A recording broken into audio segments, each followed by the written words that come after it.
A mi m'agrada molt aquesta barreja de la cosa sacra que hi ha, no? Sí. Jo soc una miqueta, de petit havia d'estudiar per capellà, jo, no? I clar, em vaig dedicar a fer d'actor, que més o menys hi ha una cosa i l'altra, tot és fer coses. Hi ha zones en què conflueix.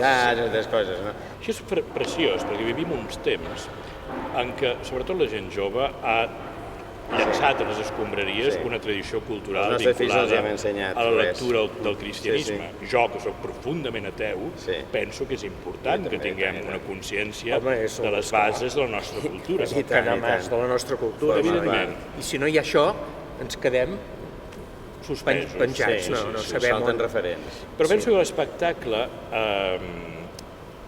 ha trobat, o almenys a mi m'agrada sentir que això s'està produint, un equilibri que és profundament respectuós amb la gent que creu i profundament respectuós amb la gent que no creu i que sap col·locar, primer perquè tots tenim a la retina dels nostres ulls o la memòria de la retina una acumulació d'imatges pictòriques que han retratat el Sant Sopar des de llocs molt diversos i que d'una manera o una altra els trobarà l'espectador de la nostra muntatge, perquè hi ha una estructura de sopar que està ple de referències pictòriques, planíssim.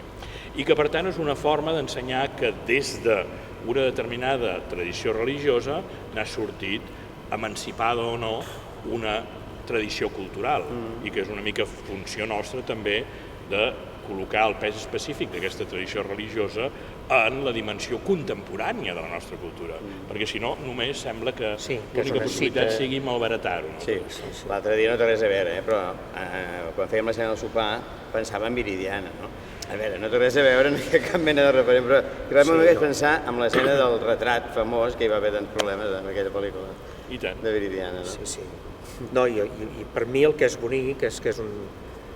que atès que el mossèn vol fer una passió i que tu l'has d'escriure, que aquest Sant Sopar sigui, diguem, una representació del Sant Sopar que es farà en la passió que tu estàs escrivint en el moment que es representa, no?